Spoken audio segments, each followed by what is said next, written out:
প্রিয় দর্শক, আসসালামু আলাইকুম। আমি আজকে আলোচনা করব 10টা দাগ থেকে যদি কোনো সম্পত্তি পায় কোনো ব্যক্তি, তাহলে সে যদি 10টা দাগ থেকে বিক্রি না করে একটা দাগ থেকে সমস্ত সম্পত্তি বিক্রি করে দেয়, তাহলে ওটা বৈধ কিনা। এরকম যদি করেই ফেলে, তাহলে তার করণীয় কি, ওই দলিলের বৈধতা দেওয়া যাবে কিনা। গুরুত্বপূর্ণ অংশ, গুরুত্বপূর্ণ একটা টপিক।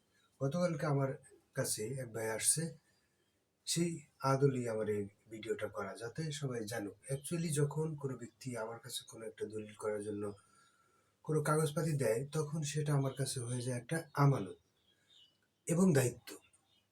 আমানত এবং দায়িত্ব থেকে আমাকে ভুল করলে সেই ভুলের খেসারত ওনাদেরকে বা পার্টিদেরকে পোহাতে হয়। এটা নিন্দনীয়, এটা কষ্টদায়ক। যদি আমার সরল বিশ্বাসে ভুল হয় সেটা আলাদা কথা, ছোটখাটো ভুল হয় সেটা আলাদা কথা।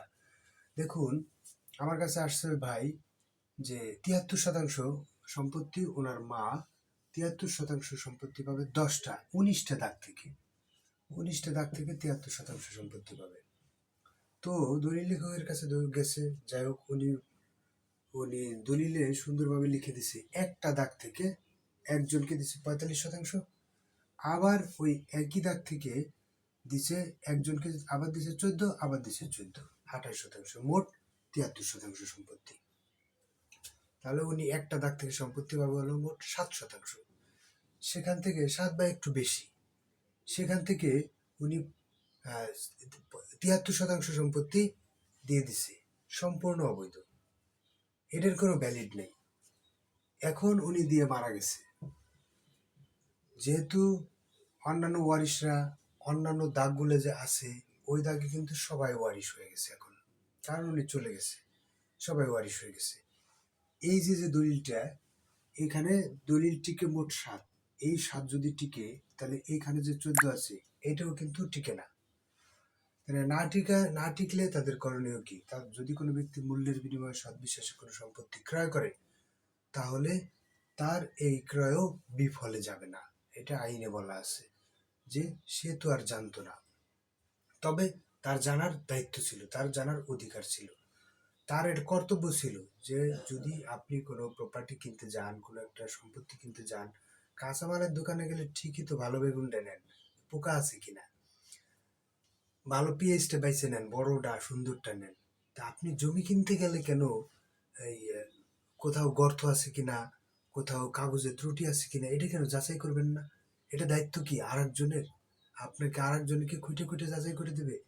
1 কোটি টাকা সম্পত্তি কিনতেছেন, একজনের কাছে একটু পরামর্শ করলে না হয় 2,000 দিতে হয়, তাতে কি কোনো ক্ষতি হয়? একটা কাগজ উঠাইতে না 500 টাকা লাগে, তাতে অসুবিধা কোথায়?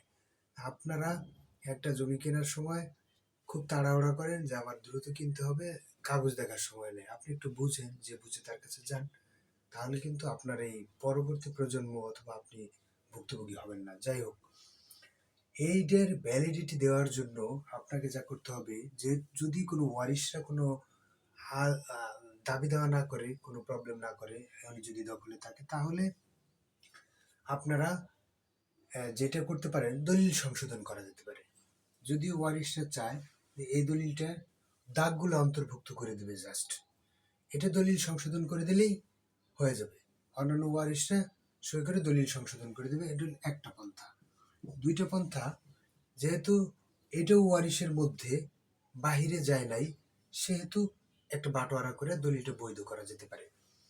বাটোয়ারা কিভাবে করবেন, যে এই পক্ষ যেমন 19% 19টা দাগে আমি এত শতাংশ সম্পত্তি আমার মা প্রাপ্য ছিল, সেখান থেকে একটা দাগে আমার মা ওয়ারিশে বলবে একটা দাগে এত শতাংশ সম্পত্তি, 73% সম্পত্তি এই জায়গায় বিক্রি করছে, অতএব ওই বিক্রিটা আমরা ওইখান থেকে দিয়ে দিলাম, আর ওই দাগ থেকে আমরা যা পেতাম সেগুলো আমরা ছেড়ে দিলাম। একটা দাগ থেকে আমরা ছাড়বো, আর একটা দাগ থেকে আমরা নিব, আবার ওই ব্যক্তিও একটা দাগ থেকে ছেড়ে দিবে, একটা দাগ থেকে দিবে। যতগুলো পক্ষ হবে ততগুলো পক্ষই এই দলিলটারে এইভাবে বন্টন করেন বা বাটোয়ারা করেন, যে বন্টননামা দলিল, অথবা আপনারা এওয়াজ বদল দলিলও বলা হয়ে থাকে। এই দলিলটা করে আপনারা এই দলিলটার বৈধতা দিয়ে তার পরবর্তীতে আপনারা এই দলিলটাই কিনতেও পারেন, অথবা নামজারিও করাতে, যা করাইতে পারেন এটা করতে পারবেন। তবে আমি বলবো যখন কোনো সম্পত্তি ক্রয় করেন তখন আপনারা একটু যাচাই বাছাই করবেন। কারণ একটা সম্পত্তি ক্রয় করলে সেটা আপনার মামলা ক্রয় করে নিলেন, এরকমও হতে পারে। যখন আপনি মামলা ক্রয় করে নেবেন তখন আপনি 2 বছর, 4 বছর, 10 বছর ঘুরতে থাকবেন। আর যদি মামলার প্রয়োজনই হয়ে থাকে, দেখা যায় ভুল করেই বসছেন, সেই ক্ষেত্রে যে ভালো পরামর্শ দেয় তার কাছে যাবেন, যাতে আপনি আবার দুই তিনজনের কাছে প্রয়োজনে পরামর্শ নেবেন। যাকে ভালো লাগবে, যার কথাগুলো মনে হবে যে না, 2-3 জনের কাছে পরামর্শ নিলে তখন আপনি বুঝতে পারবেন যে কার মতামত কতটুকু গভীর। সেই ক্ষেত্রে আপনি ভালো একজনের যাচাই করবেন, এবং আপনার যাতে, যদি আপনার এই যে মালিকানা চেইনটা, এখানে তো আমি বললাম মৌখিকভাবে, দলিল দেখে যদি বলা যায় মালিকানা চেইনটা, তাহলে কোর্টও দ্রুত নিষ্পত্তির জন্য অত্যন্ত বড় ভূমিকা রাখবে, এবং আপনাকে অবশ্যই শ্রম দিতে হবে। যতটুকু বললাম ততটুকুর মধ্যে যদি কোনো বোঝার বিষয় থাকে তাহলে আমাকে বলতে পারেন, জানানোর চেষ্টা করব। সবাইকে ধন্যবাদ। আসসালামু আলাইকুম।